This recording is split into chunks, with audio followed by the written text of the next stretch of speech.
Bacaan firman Tuhan hari ini terambil dari kitab Injil Yohanes 9 ayat 1 sampai 7. Waktu Yesus sedang lewat, ia melihat seorang yang buta sejak lahirnya. Murid-muridnya bertanya kepadanya, "Rabi, siapakah yang berbuat dosa? Orang ini sendiri atau orang tuanya, sehingga ia dilahirkan buta?" Jawab Yesus, "Bukan dia dan bukan juga orang tuanya, tetapi karena pekerjaan-pekerjaan Allah harus dinyatakan di dalam dia.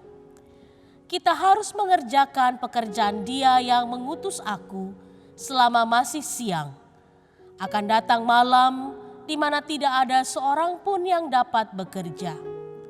Selama aku di dalam dunia, akulah terang dunia." Setelah ia mengatakan semuanya itu, ia meludah ke tanah dan mengaduk ludahnya itu dengan tanah, lalu mengoleskannya pada mata orang buta tadi, dan berkata kepadanya, "Pergilah, basuhlah dirimu dalam kolam Siloam." Siloam artinya yang diutus.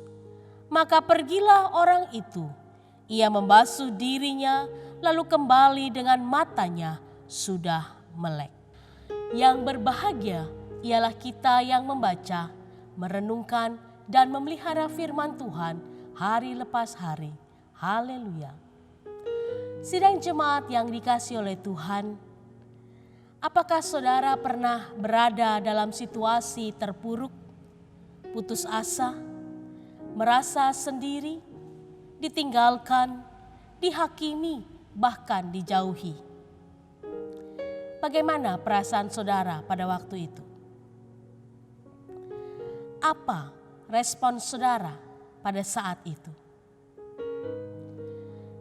Saudara, kita memahami bahwa sebagai manusia, keterpurukan adalah sebuah keadaan yang tentu ingin dihindari.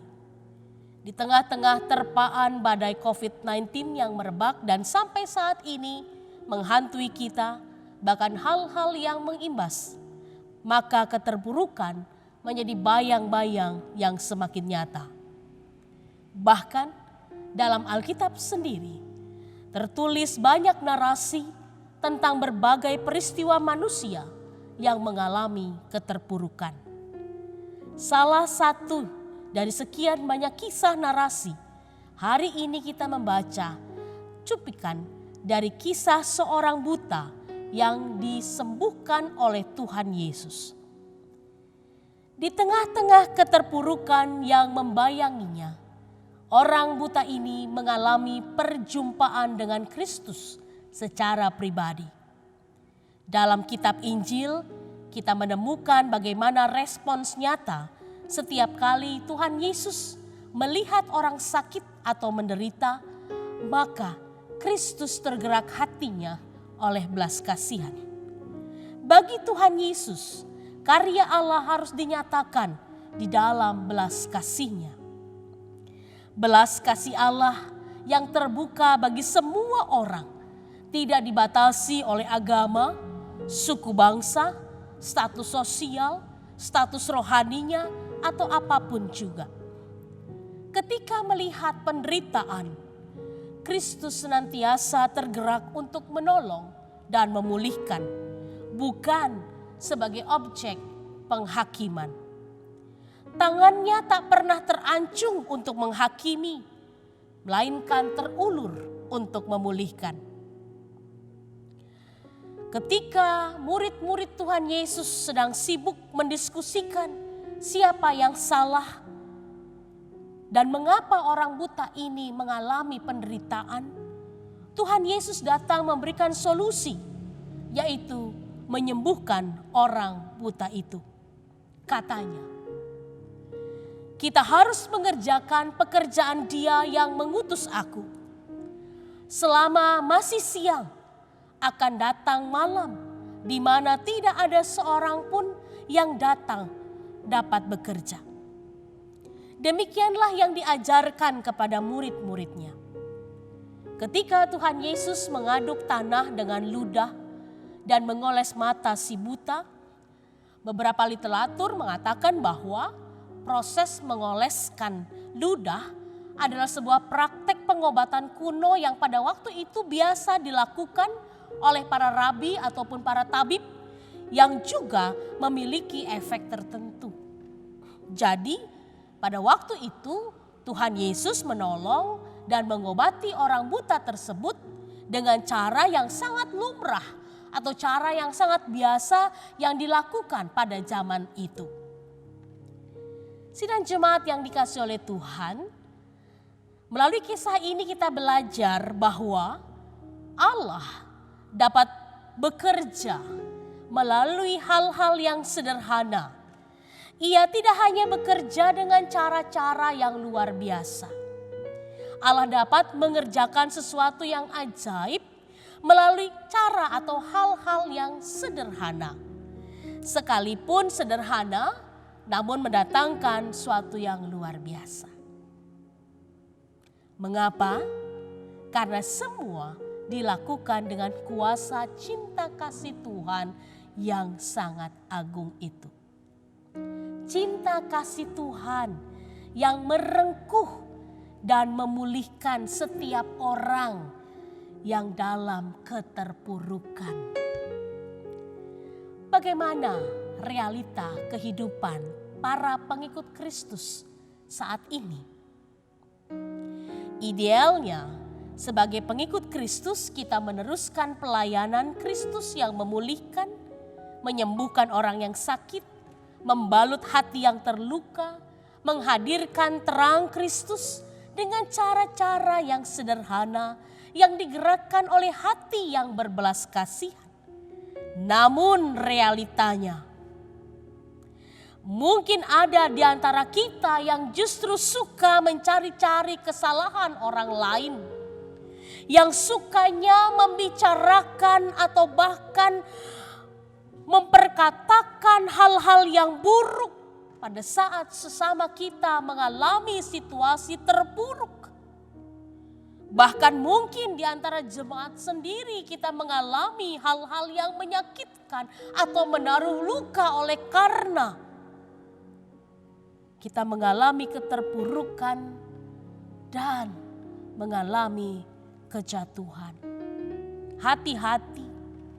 Banyak terjadi saat ini kecenderungan orang yang kelihatannya sangat rohani, tapi justru mudah sekali jatuh pada sikap menghakimi.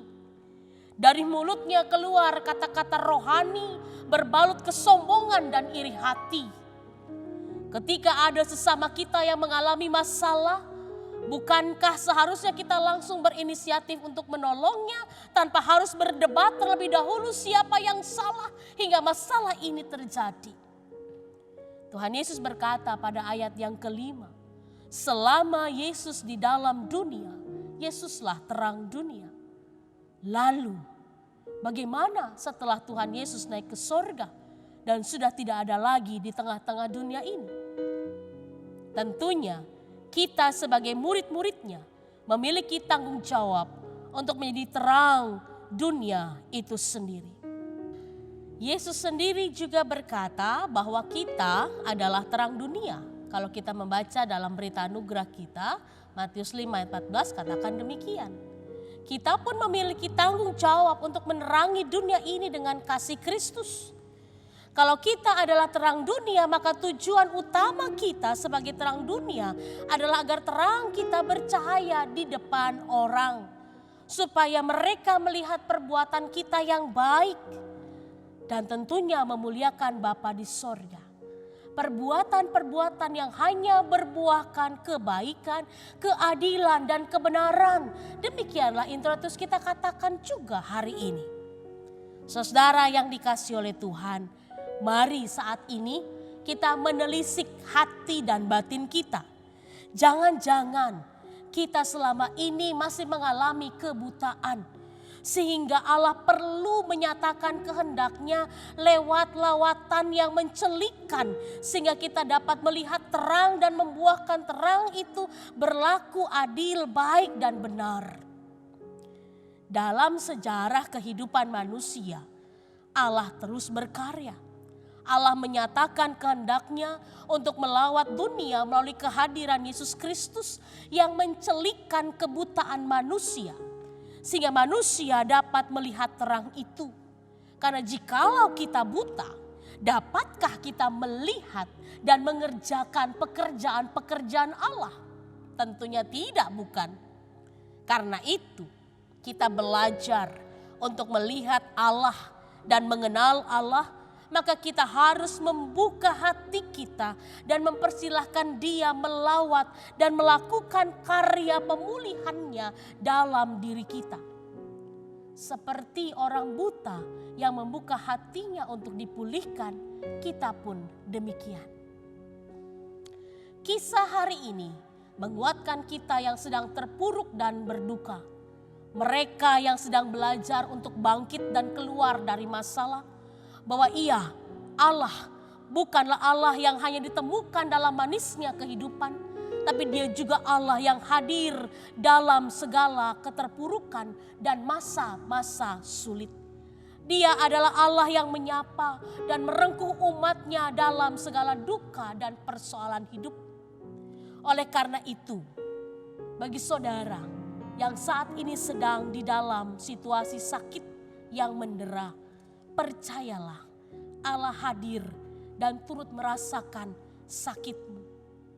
Bagi saudara yang saat ini sedang mengalami kesulitan pekerjaan dan persoalan ekonomi, percayalah Allah mencukupkanmu.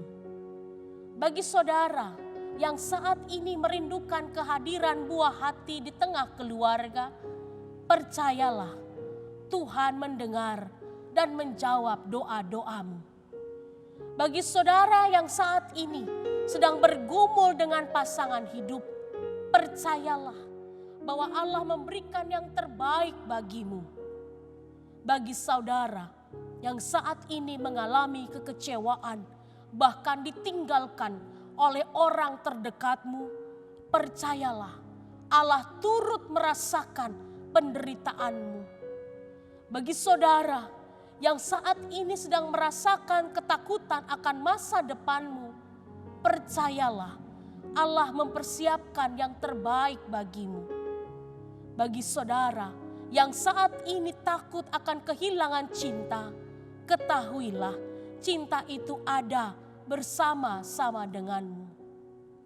Terang itu telah hadir, terang itu merengkuh dan memulihkan manusia. Allah Sang Terang telah berkarya dalam diri manusia, memberikan kekuatan untuk berjuang di tengah-tengah himpitan persoalan.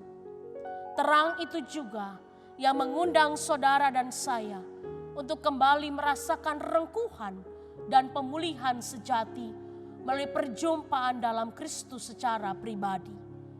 Perjamuan kudus yang sesaat lagi akan kita laksanakan dan kita ikuti adalah undangan sekaligus momentum bagi kita untuk kembali menghayati karya Allah yang memberi terang dalam kehidupan kita.